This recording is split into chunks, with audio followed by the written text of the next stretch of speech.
নমস্কাৰ ইডোখম চেনেলত আপোনালোকক সকলোকে ওয়েলকাম জনাইছো।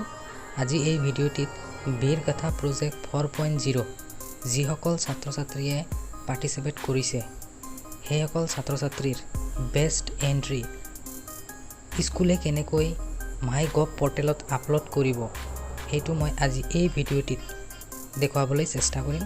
গতিকে ছাৰ বাইদেউসকল আপোনালোকে ভিডিওটো শেষলৈকে চাব। প্ৰথমে আপোনালোকে গুগলত সাৰ্চ কৰিব বীৰ কথা 4.0 ৰেজিষ্ট্ৰেচন বুলি আপোনালোকে সাৰ্চ কৰিব। তাৰ পিছত আপোনালোকে প্ৰথমতেই দেখা পাইছে বীৰ কথা প্ৰজেক্ট 4.0 ইয়াতে ক্লিক কৰিব। ক্লিক কৰাৰ পিছত আপোনালোকে পৰ্টেলটোত এনেকুৱা ধৰণৰ ইন্টাৰফেস দেখা পাব। এতিয়া আপোনালোকে ইয়াতে স্টাৰ্ট কেতিয়াৰ পৰা হৈছে ডেটটো চাব পাৰিছে 17 সেপ্টেম্বৰ 2024 ৰ পৰা লাষ্ট ডেট আছে 15 অক্টোবৰ 2024 মিন্স অহাকালি লাষ্ট ডেট, কাৰণ অহাকালি 15 অক্টোবৰ 2024। আৰু ইয়াতে কোন ক্লাছৰ পৰা কোন ক্লাছলৈকে এক্টিভিটিজ বিলাক আছিল দিয়া আছে। ক্লাছ 3 ৰ পৰা ষ্টাৰ্ট কৰি ক্লাছ 12 লৈকে ইয়াতে এক্টিভিটিজ বিলাক দিয়া আছে।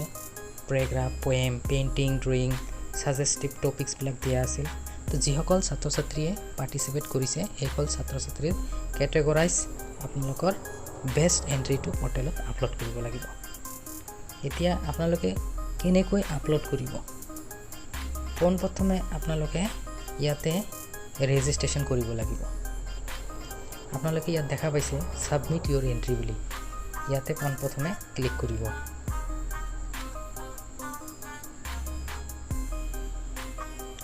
ক্লিক কৰাৰ পিছত আপোনালোকে এনেকুৱা ধৰণৰ ইন্টাৰফেস দেখা পাব।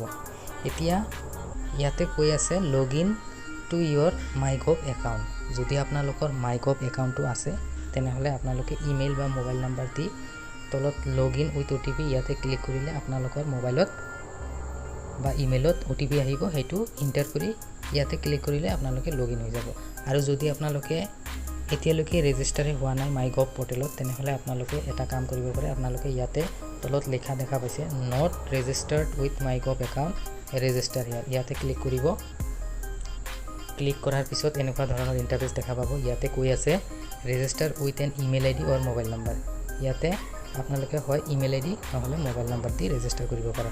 প্ৰথমে আপোনাৰ সম্পূৰ্ণ নামটো দিব, ইমেইল, তাৰ পিছত মোবাইল নাম্বাৰ, তাৰ পিছত ইয়াতে ডেট, মান্থ, ইয়াৰ মানে ডেট অফ বাৰ্থটো এন্টাৰ কৰিব, জেন্ডাৰটো সিলেক্ট কৰিব আৰু ইয়াতে ক্ৰিয়েট নিউ একাউণ্ট কৰিলে আপোনালোকে ইউজাৰ নেম আৰু পাছৱৰ্ডটো পাই যাব।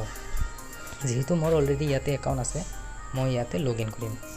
লগইন যেতিয়া আপোনালোকে কৰিব তেতিয়া আপোনালোকে মোবাইল নাম্বাৰো দিব পাৰে নহলে ইমেইল আইডিও দিব পাৰে। মই মোবাইল নাম্বাৰটো এন্টাৰ কৰি দি আছোঁ। মোবাইল নাম্বাৰটো এন্টাৰ কৰাৰ পিছত আপোনালোকে লগইন ইন উইথ ওটিপি ইয়াতে ক্লিক কৰিব। এতিয়া এটা ওটিপি মোবাইলত ওটিপিটো আহি গৈছে, মই এন্টাৰ কৰি দি আছোঁ।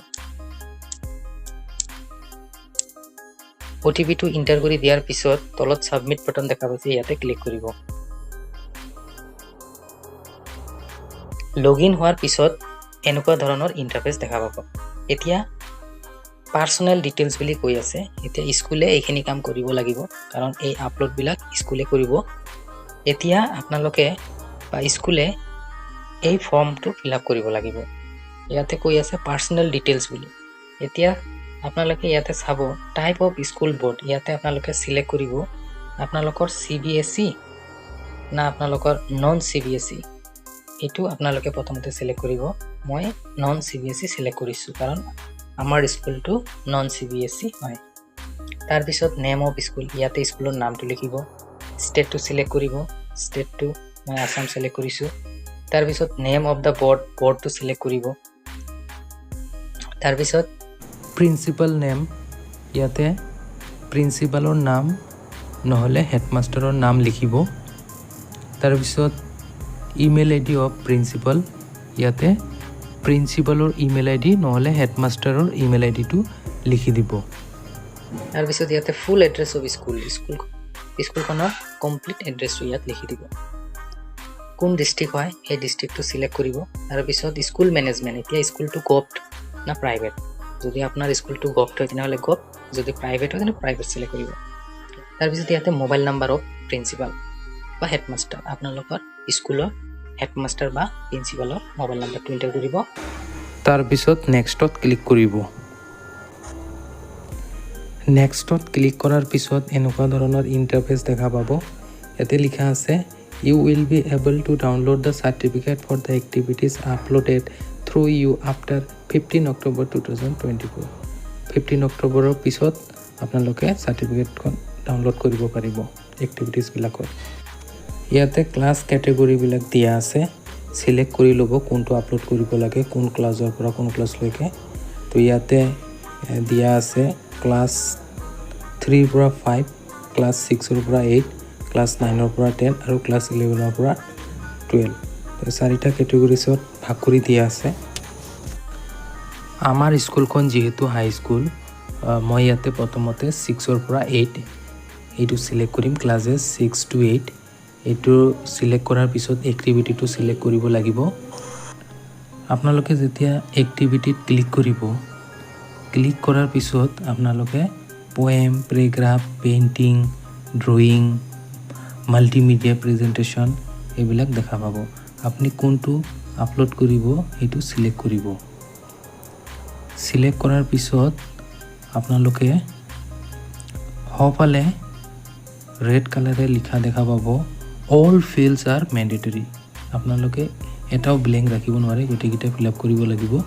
ইয়াতে টপিকৰ নামটো দিব, language, name of student, name of father, date of birth, gender, class, total number of student, participation from class 6 to 8। তাৰপিছত ছাবমিটত ক্লিক কৰিব। নেক্সট মই তাৰপিছত ক্লাছেছ 9 to 10 এইটো চিলেক্ট কৰিম।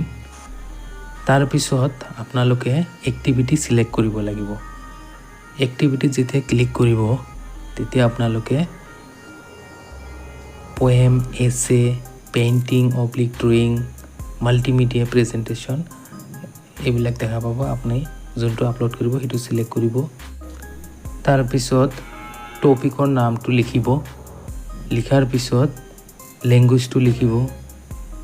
তাৰপিছত নেম অফ ষ্টুডেণ্ট, ষ্টুডেণ্টৰ নামটো লিখিব। তাৰপিছত দিয়া আছে name of father oblique guardian, আপোনালোকে দেউতাকৰ মানে ষ্টুডেণ্টৰ দেউতাকৰ নাম নহ'লে গাৰ্জেনৰ নাম লিখিব লাগিব।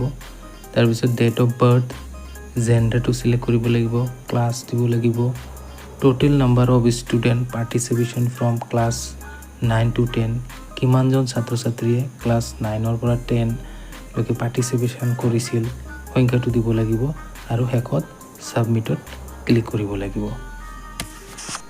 এনেকৈ ছাৰ বাইদেউসকল আপোনালোকে স্কুলত যিসকল ছাত্ৰ ছাত্ৰীয়ে বীৰগাথা 4.0ত পাৰ্টিচিপেশ্যন কৰিছে সেইসকলৰ বেষ্ট এণ্ট্ৰিটো এনেকৈ আপোনালোকে আপলোড কৰিব পাৰিব মাইগভ পৰ্টেলত। ভিডিঅ'টো চাই ভাল পালে চেনেলটো ছাবস্ক্ৰাইব কৰি দিব আৰু বেল আইকনটো প্ৰেছ কৰিব। ধন্যবাদ।